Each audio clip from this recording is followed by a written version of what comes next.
see here, but there's a dark area of trees along that side. You can see it better on this aerial.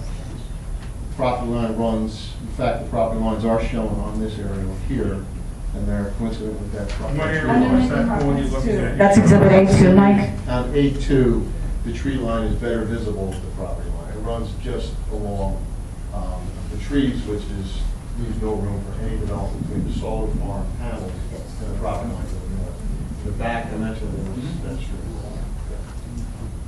And you say that you have not discussed, Close to the mic. you haven't, this hasn't been discussed with the property owners either to the north or to the south. That was not the testimony, actually. I'm going to have Mr. Panachone come up and address that, but I believe the testimony was that we spent 2 years in negotiations with Matt Cali and Vonage for sites all along the right-of-way. And to the north, I'll let Mr. Panachone answer that, but I believe his testimony was that it represented no better alternative, and in fact, by their assessment, this represented a better alternative because, in fact, that was a corporate park and had the same restrictions and concerns that Matt Cali and Vonage did over 2 years as to having this on their site. Mr. Panachone, do you want to add anything? No, that Mark Panachone, New Jersey Natural Gas. Again, yes, that pretty much Nancy covered it. You know, about 2 years working with Vonage, you know, to no avail. You know, again, that property to the north is a corporate park as well. You know, we reached an agreement with Solar Cornerstone Power Holmdel. No, but Shortly thereafter. was there ever a discussion with the property owners just north, that 960? We did not approach them because, again, first person we reached out to was Cornerstone Power Holmdel, and they were agreeable, and we moved forward with the I'm trying to figure out that. But Mark, was there also a consideration due to the fact that you had encountered difficulty with Matt Cali and Vonage over the period of 2 years because of the very fact that it was a corporate park? Yeah. Why indeed you approached Cornerstone Holmdel versus the office park to the north? Yeah, I mean, it's experience, you know, I mean, really, you know, between that and, again, going back to, you know, co-location with existing utility, say it again, but, you know, it seems to make sense. I have a question. You had mentioned that just go over the benefits to Holmdel of having this there at that site. Explain the benefits. I'm not understanding the benefits. We're getting natural gas now, right? But the station, the power source there is a temporary one. That's not optical for long term, right? So tell me by doing this, what the benefits are going to be that we're not getting now. Okay. Our company's #1 mission is to provide safe, reliable service to our customers. A temporary facility that regulates pressure from transmission to distribution, or pump in this case, either way, is not reliable. You know, the reliable way to regulate pressure from transmission to pump pressure, 100 pounds, or distribution, 60 or lower, is to install a facility that has a heater to preheat the gas to prevent freezing issues. Okay, so Can I just... That's the benefit. go ahead. I'm thinking about what I'm trying to, and I know this was prior testimony, but it was such a long time ago. And Mark, could you just remind the board what happened when you installed this new transmission line in terms of there was an increase in pressure, and now as a result, Right. what's required? Right, we had the other stations, not the temporary one at Vonage, the other stations at Crawford's Corner, at Calusa Drive, and Route 35 in South Laurel, all were able to be served directly off the older transmission line, because that operated at a lower pressure. The newer transmission line allowed us to better integrate our transmission system, operate at a higher pressure, in order to more reliably serve our customers from a transmission standpoint, you know, which goes back to supplier diversity. You know, But just to clarify that a little bit more, so with the increase in the pressure, now you have a much greater pressure drop to distribution level pressure, is that correct? correct. Yeah. Okay, so as a result, in terms of the question as to what benefit, Mr. Sanders, and you have testified earlier, the loss of pressure results in a drop in temperature of the gas. Right.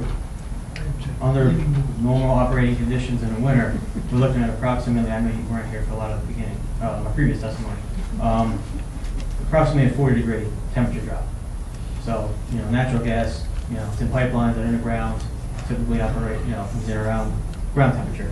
So, you're looking in the colder months, 50 degrees or less, 50 to 60 degree ground temperature, which equates to 50 to 60 degree gas. If we have a 40-degree pressure drop, that means our gas is 20 degrees, and that can result in freezing of the equipment. So before you replaced the transmission line, you didn't have that great of a pressure drop, and you didn't have that great of a temperature drop. So that wasn't an issue, is that correct? That's correct. Okay, so then when you replace the transmission line with a higher pressure transmission line, there's a greater temperature drop. Right, which resulted in the need to have this intermediate step going from transmission to pump, and then pump to distribution in order to serve our customers. So the benefit to Holmdel residents as a result of what has been done and the installation of the station will ensure that they will continue to receive reliable gas service without any freezing conditions. Correct. And if we get a freezing condition, if it's not so reliable one day, even with this new installation, what happens when it freezes up like the picture here? I'm going to let Mr. Sanders answer that. Yeah. So it freezes up, and what happens? Right.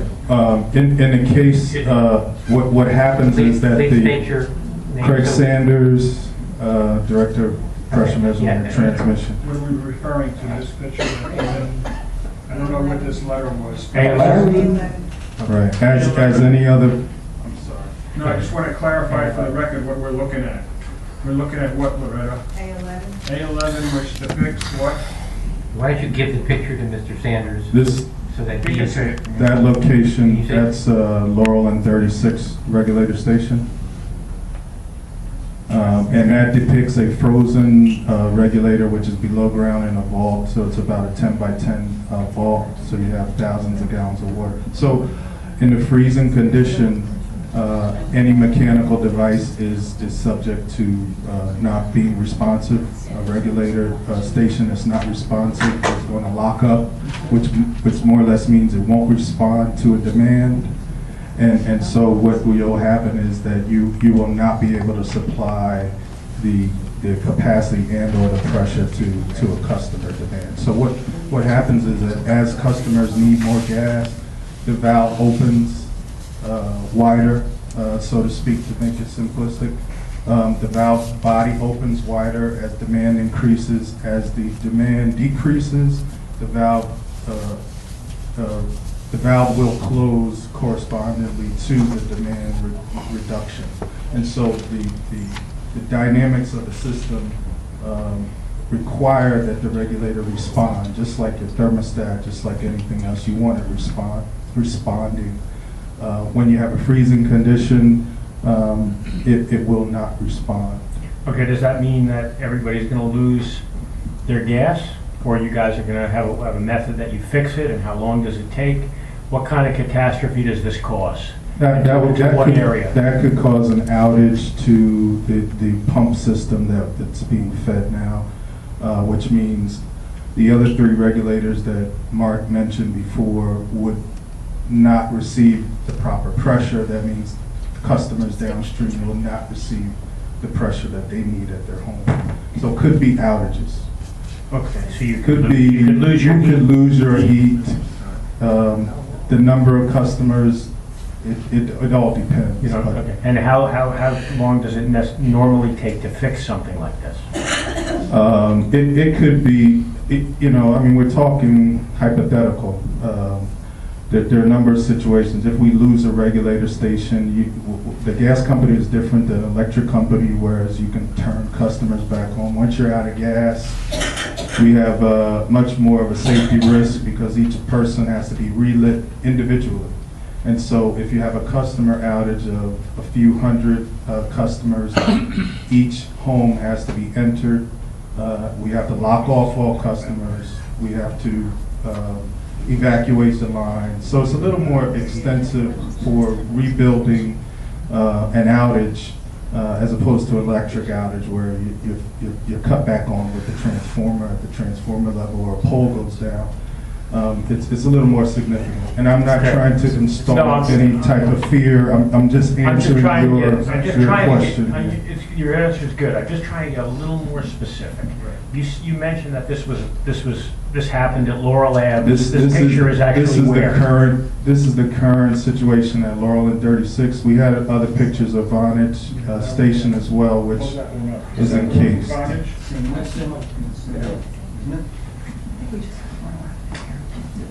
Yeah, it's the same one. It's just- Okay, I'm just wondering, what damage did this cause? Does anybody know exactly what this caused? Right. So the what happens there? That is the condition that we have in most flow conditions.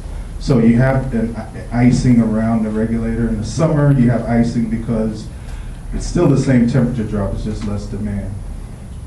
What happens in the winter is you have more flow. You're going to get more ice buildup, sometimes up to 12 inches or more. What happened at that particular case, I could tell you, two years ago, we had a pilot freeze, which is, the pilot is the brains of the regulator. It tells the regulator to open or close. Once that gets encased and can't breathe and can't respond, then your regulator is not going to respond, and you lose pressure. So we did have an incident where we lost pressure. I think I described this before, is that what has to occur at that point is that we have to deploy personnel to defrost the regulator station. You're talking about a few thousand gallons of water. We cannot chip away ice. So in a situation like that, we have to de-thaw the entire system, the entire regulator pit, which could take a few hours.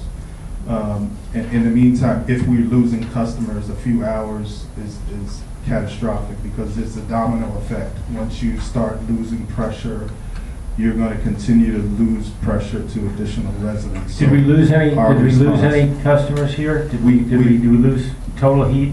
And was this in the winter? That was not in the winter. We did not lose any customers because our system responded. We had a call out to that particular location and we responded. Okay. That. Okay. We're not in the business of losing customers. Okay. Now, this is on Route 36. Yes. Which is a different substation, and you're talking about the Right. Holmdel Road. Would this facility on Holmdel Road help alleviate that issue on 36? Is there some relationship?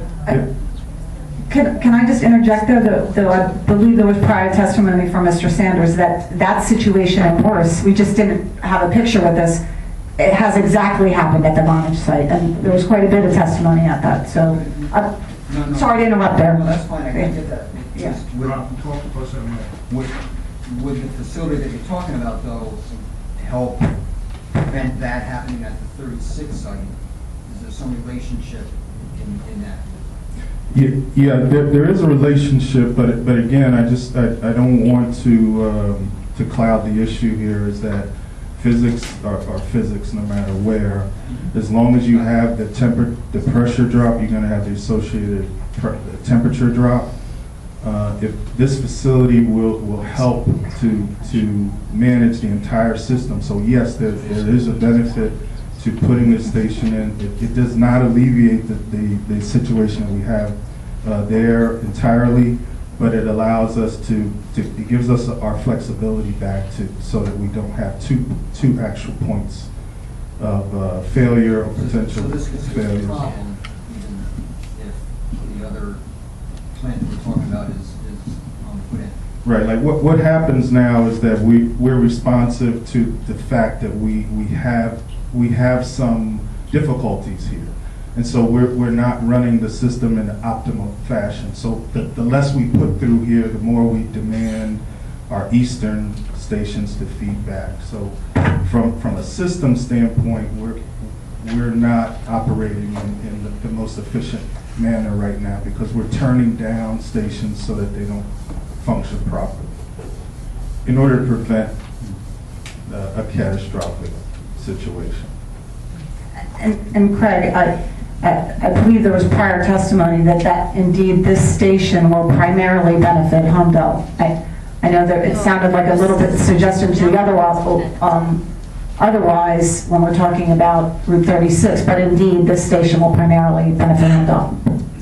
That's correct. The feed is for Holmdel, but again, like Mark mentioned, the system is a network, and there are interconnections from the feeds. It's similar to a highway system. You have your backbone systems and your tributaries. So there is an ancillary relationship, but again, the concern here is the Holmdel system specifically, and not necessarily that the Laurel and 36, but it does tie in to the fact that you do have that same kind of pressure drop there. Okay, board members, I would like to open this up to the public now so we can get some questions. We do have one more item on the agenda. So, what we're going to do is I want to first see how many people are going to have questions of all these different witnesses, and you can ask them, and then I'll determine how much time, because it's 10:50. 1, 2, 3, 4, 5, 6, 7, 8, 9, 10, 11. It's 9:50. Is that right? 9:50, I'm sorry, 9:50. So I count like 14 people. So if we give everybody 2 minutes, that's another half an hour. We didn't get a chance last time, so please keep that in mind. Well, do we want to stay here till 12 o'clock at night? Yes.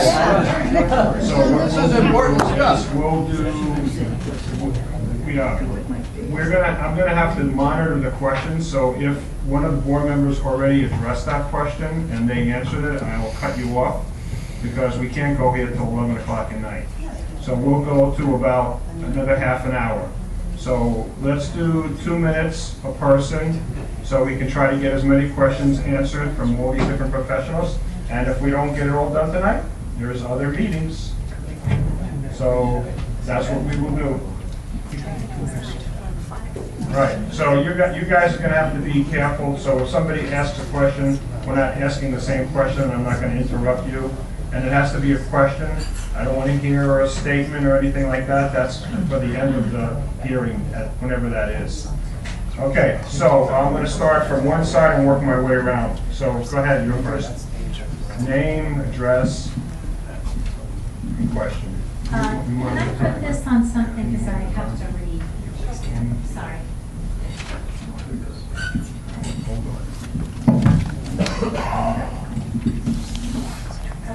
Kim Wygan Casola, 939 Holmdel Road, Holmdel.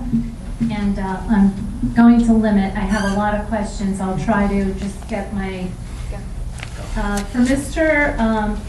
Panachone, Mark Panachone, I have a question for you. I have a couple questions for you, actually. You originally were talking about when you started looking for various sites, and you said there were concerns, Vonage had concerns, and you said that you began searching in early 2011, and your search ended in June of 2014 when you got an agreement from Cornerstone, but I believe that it became OCI back in 2013. So do you have an agreement with Cornerstone or OCI? I know we have an agreement with the current property owner. I believe they changed NSB. I apologize if we're interchanging that. You're correct. There is the property owner was referenced as OCI and the Cornerstone. It is with the current property owner, but I do believe there was a change in names. And if we confuse you by cross-referencing that, I apologize. But it is with the current property owner. And you said that you have an easement. So who gave the easement to NJR? Property owner? Who is? Again, I don't have the easement in front of me. It's either, I know there's two references, OCI and Cornerstone Holmdel, but it's the current property owner. And if it was a predecessor name, then I don't have the easement in front of me, or I would have that information for you. There's no attempt to deceive you in any way. Okay.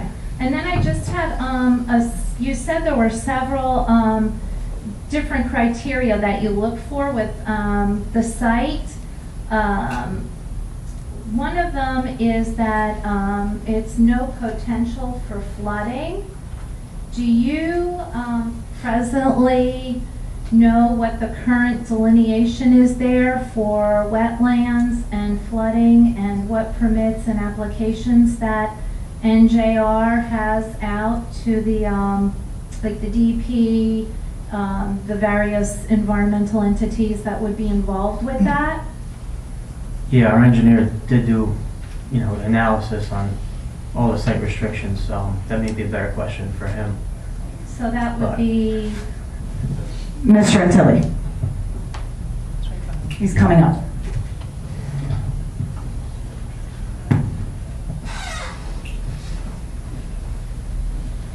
The application for the solar panels received approval from the planning board.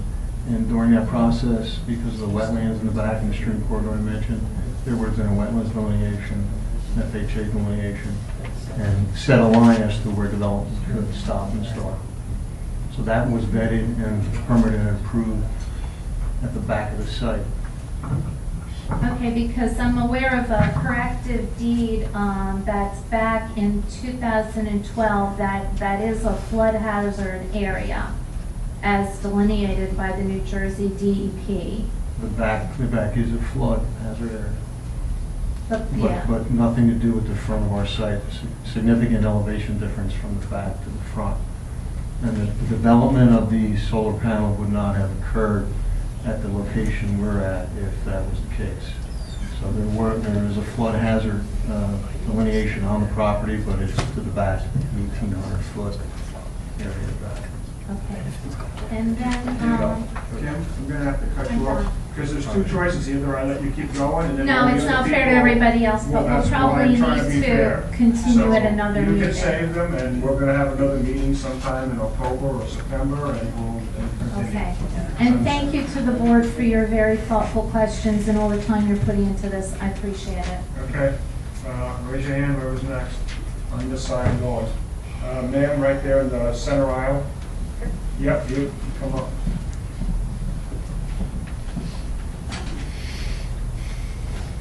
Kathy Weber, 4 Duncan Drive. I have questions specifically about the heater unit, so I'm not sure who can answer those.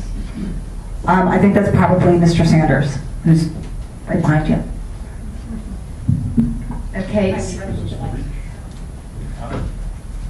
If I can indicate to the public, why don't you ask your question and then they can determine who who the should appropriate answer? person Okay, is. so there are 3 questions about the heater unit. They're pretty short and straightforward. Who is the manufacturer of said unit? How many of these units are in their installed base, and how long have they been installed? This is the manufacturer's Cold Water Technologies. We have 6 units in operation in New Jersey Natural Gas Company system right now.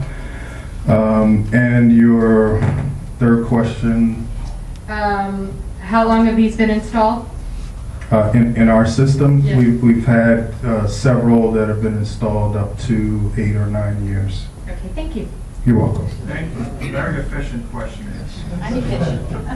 Next, the gentleman here with the blue shirt. That's you. Come on up.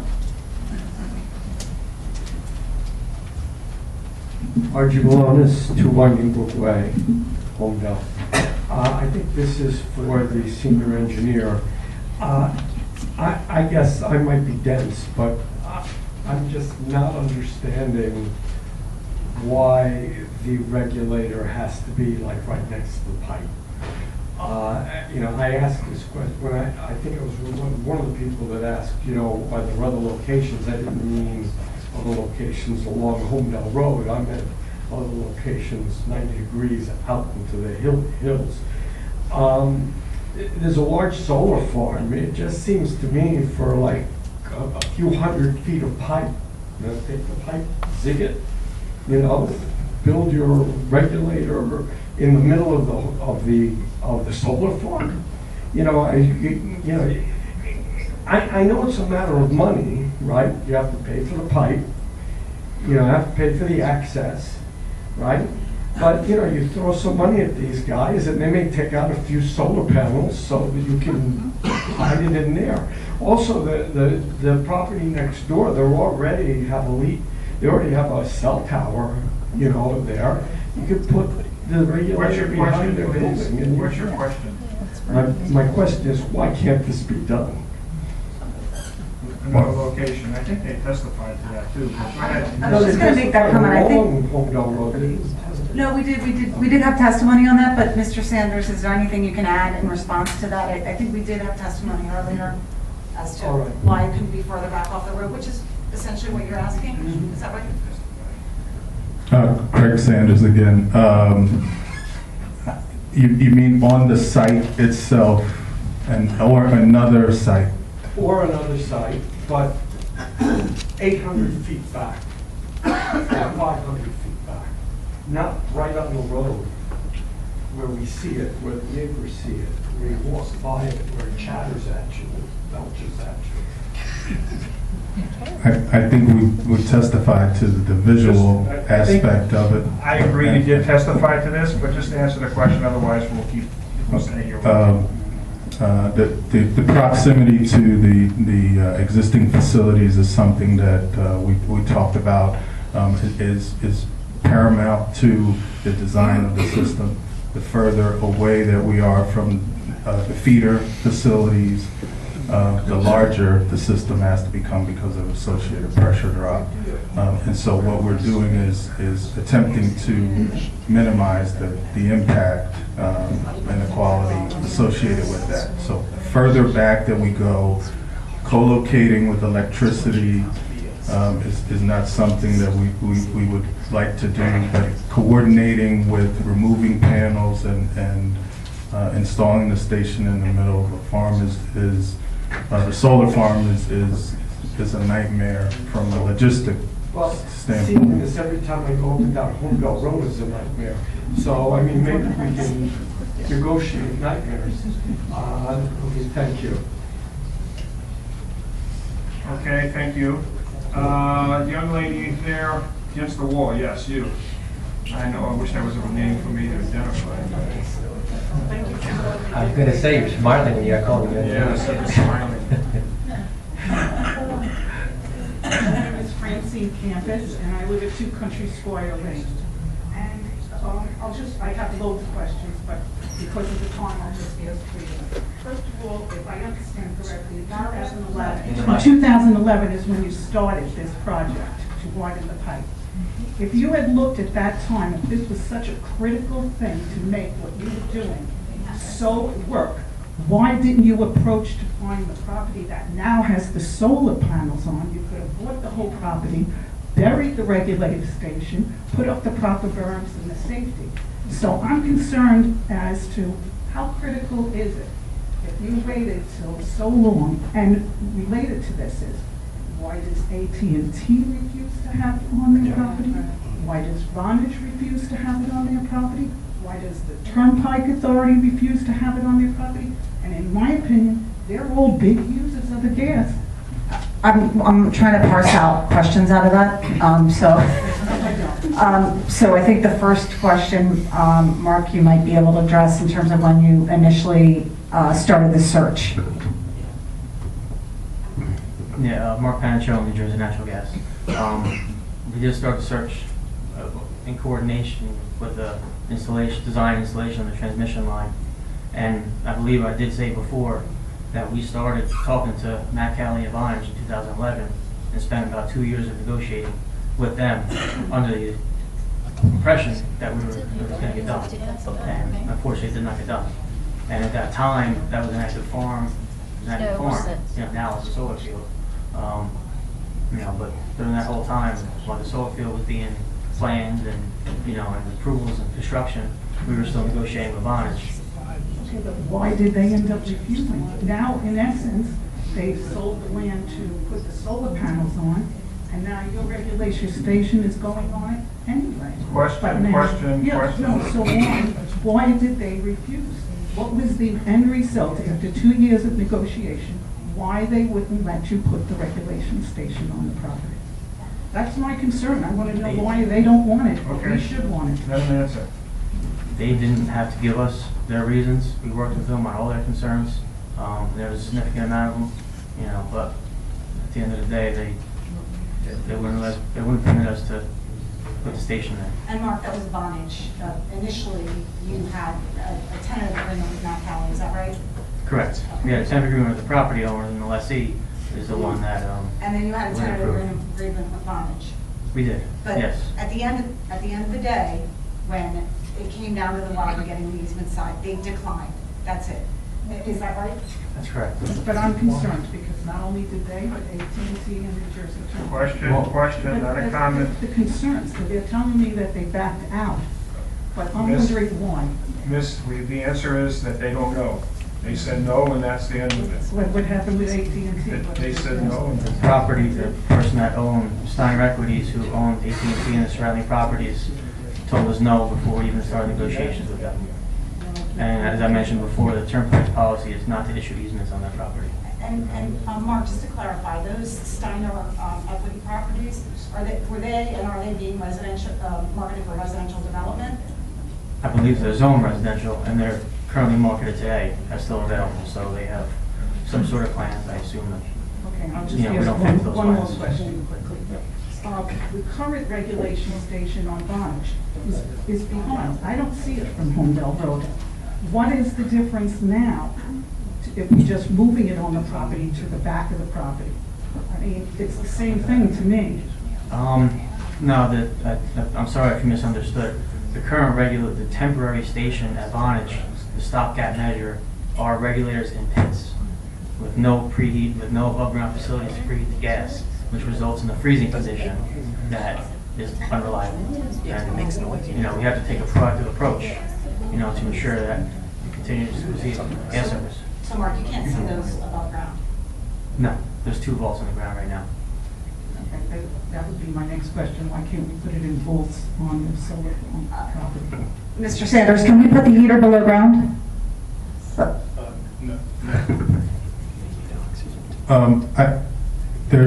The concern, I guess, the question is, why can't we continue in the same present mode of operation as we are today? Craig Sanders again, I'm sorry. What happened since 2011 is that we talked about, we raised the inlet pressure, which prior to this didn't cause as much temperature drop. It was more like 20 degrees temperature drop. Raising the inlet pressure causes more temperature drop, and so that's the driver for the heater itself. The heater cannot be housed in a pit or below ground.